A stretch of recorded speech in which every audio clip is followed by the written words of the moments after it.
நாராயணா நண்ப உயிர் துடிச்சிட்டு நீ சிரிச்சு பேசிட்டு இருக்க எப்படி ஒன்றும் இருக்க முடியும் ஹாஸ்பிட்டல் போய் பாத்தியா ஓய் உயிர் நண்பன் சொல்றீங்க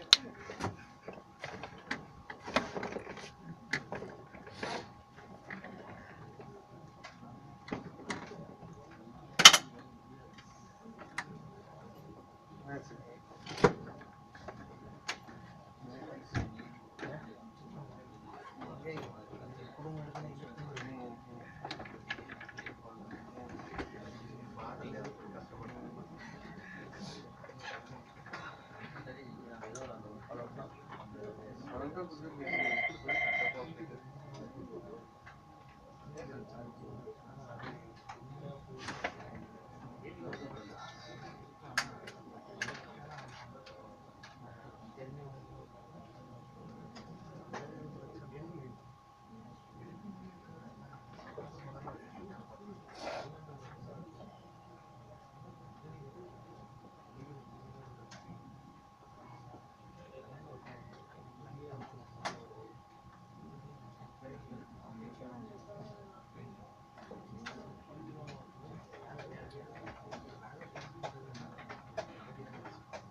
போன பிறகு 3 ஷிஃப்ட் மாறிடுச்சு. 3 ஷிஃப்ட் மாறிடுச்சு. நீங்க போன பிறகு நைட் ஷிஃப்ட் அபில் வந்தாங்க, அருள் வந்து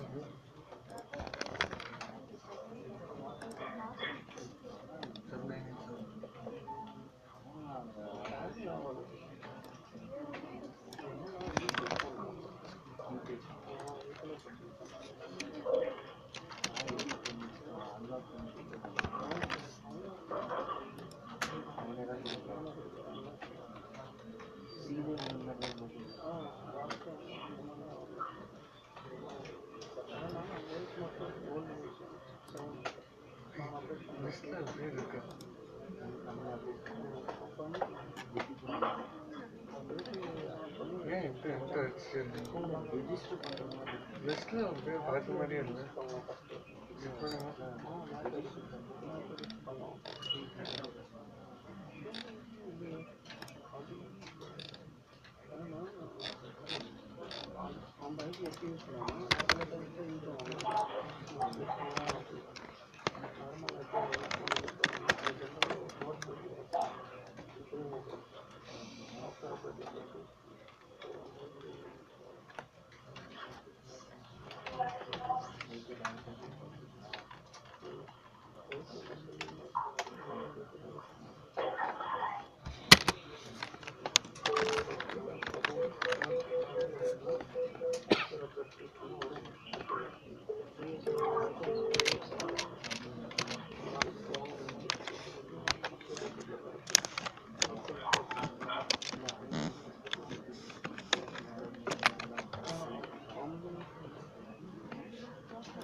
ஏன்னா ஒவ்வொரு வாட்டி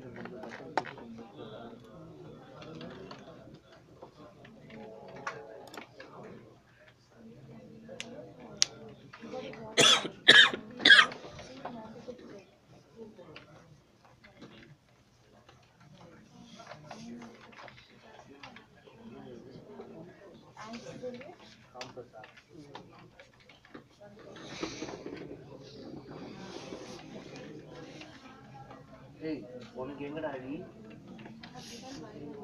கையில முட்டில உனக்கு என்னடா உடஞ்சிருச்சு மூன்று ஐட்டம் ஆயிடுச்சு இந்த இடம் இந்தியா என்னாச்சு போன் இப்படி மூவாயிடுச்சு எப்படி சைட்லையா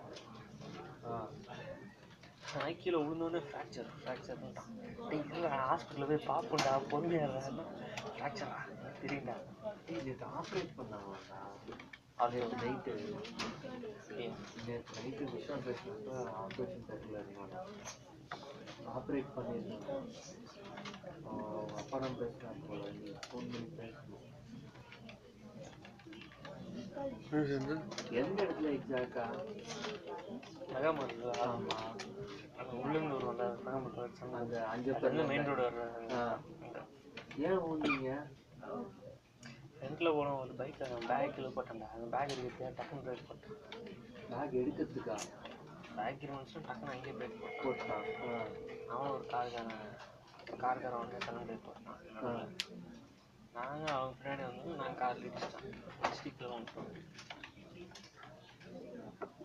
போலீஸ் என்ன அங்கதான் சிக்னல் இருக்குன்னு தெரியும் ஸ்லோவா போறது வந்து இன்னொன்னு அவ்வளவு க்ளோஸா ஏன் நான் ரொம்ப க்ளோஸா ஃபாலோ பண்ணிட்டேன் 40ல தான் போயிட்டு இருந்தோம் ஏதோ ஒரு காருக்கு பக்கத்துலயே பின்னாடி வண்டி ஒன்று பேசுற டென்ட் இண்டிகேட்டர் உடைஞ்சிச்சு டென்ட்னா அந்த டேங்க்ல பல்சர்னு போட்டுருக்கலாம் அங்க டென்ட் பல்சர்னு போட்டுருக்கலாம் அங்க டென்ட் ஒடுக்கு அப்புறம் ஒடுக்கு நானே ஒடுக்குன்னு வளைஞ்சு உள்ள போயிடுச்சு இது பார் இருக்குல்ல உள்ள போயிடுச்சு டேங்க் கொஞ்சோண்டு ப்ரோ கை வந்துச்சுன்னா அதுக்கு ஐயோ சொன்னீங்க அது அப்பயே ஃபீல் பண்ணியாச்சு வண்டிக்கார கையை சொன்னான் அது வேற டிபார்ட்மெண்ட் இது வேற டிபார்ட்மெண்ட் அவ்வளவுதான் இண்டிகேட்டர் பஸ் ரூம்ல லைட் ஆபரேஷன்லாம் பண்ணிருக்காங்க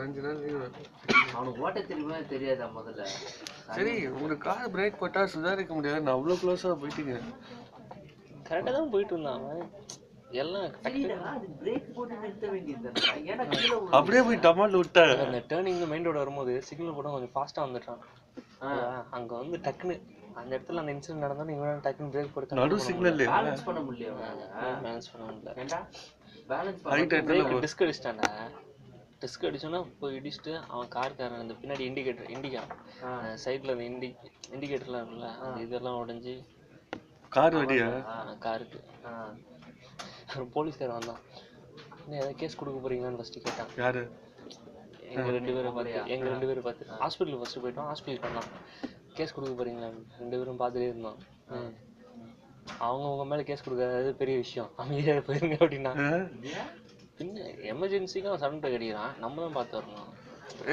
பேக் பிரேக் கொடுத்துருங்க ஃப்ரண்ட் பிரேக் பிடிச்சிட்டாரா ரியர் பிரேக் அடிக்க கூட ஏன்டா காலை ஊனி நிக்க வேண்டியதுதானடா ஏன்டா கீழ ஊனிங்க அப்படியே டபால்னு ஊனிட்டான் அந்த வண்டியில அப்படியே விட்டு அப்படியே போயிட்டான் ஃப்ரண்ட்ல ஸ்விமிங் பூல் டைவ் அடிக்கிறான் வண்டியை விட்டு பறந்துட்டான் நீங்க எப்படி தப்பிச்சீங்க அவன் இப்படி விழுந்தானே நான் இந்த சைடு விழுந்துட்டேன் இந்த சைடு விழுந்தா நான் ரோட்ல அப்படியே தேய்ச்சிட்டு போறோம் செல்போன் ஒரு சைடு போகுது நல்ல வேலை வேற எதுவும் வண்டிக்கிட்டு வரல அது வரைக்கும் தப்பிச்சோம் பெரிய வண்டி வந்ததுன்னா ரிஸ்க் பின்னாடி இன்னொரு பெரிய லாரிக்காரன் அவனா வந்திருந்தா இல்ல ஸ்ரீராம் ஆக்சுவலா வந்து பின்னாடி தான் அவன் டைரக்டா போறவனா அந்த புறம்போக்கு நிறுத்தி 4 அரை விட வேண்டியதானே அந்த பேக் வலிச்சு நிறுத்தினால அவன் தான் தப்பு சிக்னல் பார்த்துருக்க மாட்டான் இல்ல பேக் வலிச்சு நின்னால அவனை பிடிச்சி 4 அரை விட வேண்டியது போலீஸ்காரங்க தான் சொன்னாங்க நடுவில் ஒரு குழந்தை போகுது, ஒரு வயசானவங்க அது போறாங்கன்னா ரைட்டு தான். சடன் பிரேக் அடிக்கிறது அவங்களோட இயல்பு. எப்போ அடிப்பாங்கன்னா சொல்ல முடியாது.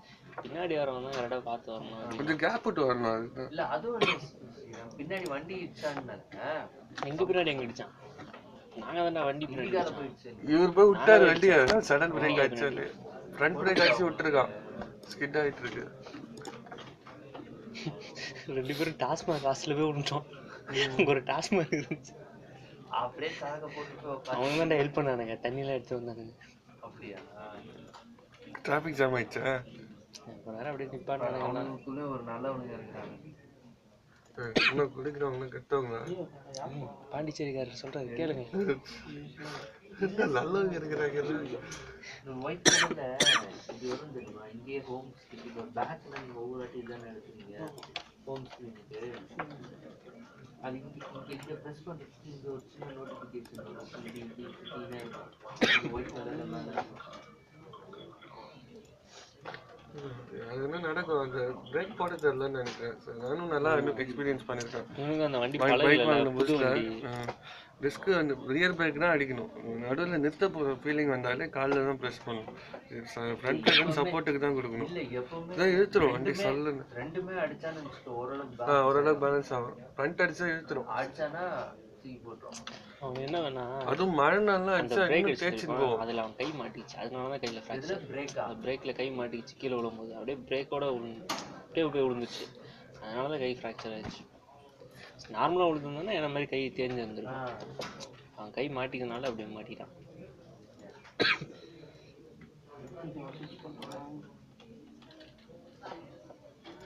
ஒன்று விட்டாரு அவங்கப்பா. அப்பா அண்ணன் எல்லாம் வந்து ஒரு half an hourல அப்பவே எனக்கு சொல்லியிருப்பாங்க. பரவாயில்ல. ஃபோன் பண்ணுங்க உங்களுக்கு, ஹாஸ்பிட்டல் போயிட்டு அதான் ஜாப் இது பண்ணோன்னா ஃபோன் பண்ணோம். அப்புறம் இந்த நாய்க்கு சரவணன் ஃபோன் பண்ணான். சரவணன் ஃபோன் பண்ணா கிண்டல் பண்ணிட்டே இருந்தான். சரிடா ஸ்ரீராம் ஃப்ரீ ஆனாலும் ஃபோன் பண்ண சொல்லு அப்படின்னு சொல்லி வச்சிட்டேன். நானும் அதான் நினைச்சேன்.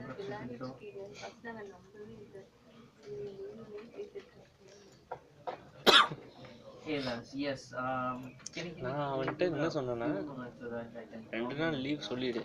அவன் எத்தனை நாள் லீவ் கேட்குறான்னு எனக்கு தெரியாது, அதனால 2 நாள் வர முடியாது. 2 நாள் லீவ் சொல்லிடு, அதுக்கப்புறம் அவன் வந்து அவன் ஃபோன் பண்ணி எத்தனை நாள் லீவ் வேணுமோ அவன் பேசிப்பான் அப்படின்ற மாதிரி நான் சொன்னேன். ஏன்னா அடுத்த எமர்ஜென்சிக்கு எத்தனை மணிக்கு சொன்னேன்? 3:30 மணிக்கு விழுந்தணும். 3:30 மணிக்கு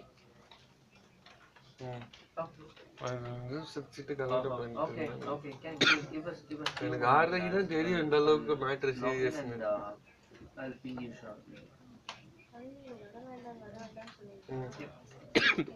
உங்க சொல்லு பாருங்க. என்னது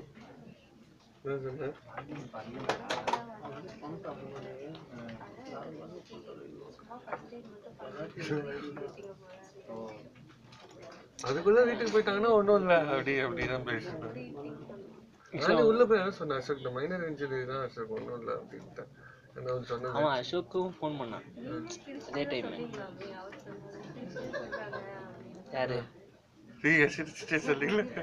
அவன் கேட்டுட்டே இருக்காங்க, நான் என்ன சொன்னாலும் சிரிச்சிட்டு இருக்கான். நான் என்ன பண்றேன்? சரவணன் சிரிப்பா வருது. எனக்கு ஒரு சைடு கை எரிஞ்சிட்டு இருக்கு.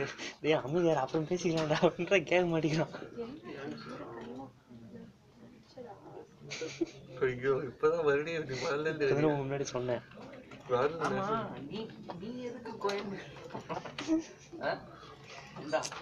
அவங்க டிராப் பண்றாங்கடா. எங்க நீ எங்க ஊருக்கு போற மாதிரி இருந்துச்சா? கோயம்பேட்டுல இருந்து எனக்கு ஒரே டைரக்ட் பஸ் 115. ஓ அங்க போறதுக்கா? பேஸ் பண்ண போட்டு நைஸா ஏன் மேல பழி யாரை பார்த்தீங்க? அது கேட்கலடா. நீ அங்க போறதா இருந்தா இன்னைக்கு மார்னிங் லீவ்ல தானே போவேன். 2 நாள் லீவ்ல தானே போவேன். போனேன், வீட்டுக்கு போகணும், ஒரு வேலை இருந்துச்சு. அதான் கேட்டேன், இன்னைக்கு ஆஃபீஸ் வந்து உட்காந்துருக்கீங்க, அப்புறம் நேற்று போய் என்னடா பண்ண போறேன்னு யோசிச்சேன். அவங்க வீட்டில் ரொம்ப டென்ஷன் ஆயிட்டாங்க. அவங்க அம்மா 5 நிமிஷத்துக்கு ஒரு வாட்டி தப்பா எடுத்துக்காதப்பா, ஒரே பையன் 4 பேர் அவன் வீட்டில் இருந்தாங்கல்ல, இவன் இங்கே இருந்தான். நான் ஒரு நாள் தான் கான்டாக்டு, அவன் ஃபோன் என்கிட்ட தான் இருந்துச்சு. என்னப்பாச்சு ரொம்ப அடியா அது நான் சும்மா கையெல்லாம் தேய்ச்சிருக்கு அப்படின்னு. ஃப்ராக்சர்லாம் சொல்லவே இல்லைண்ணா. வீட்டில் போனால் ஃப்ராக்சர் எப்போ வந்தாரு? அப்புறம் நம்ம அரை மணி நேரத்தில் வந்துட்டேன். பண்ண என்ன யோசிச்சு மெயின் தான் போயிட்டு இருக்கோம் அவங்களுக்கு கால் பண்ணுங்க அது நைட் எதுவும் ஆயிருக்கும்னு நினைக்கிறேன். அதான் டிஃப்ரெண்ட் ஹாஸ்பிட்டல் என்ன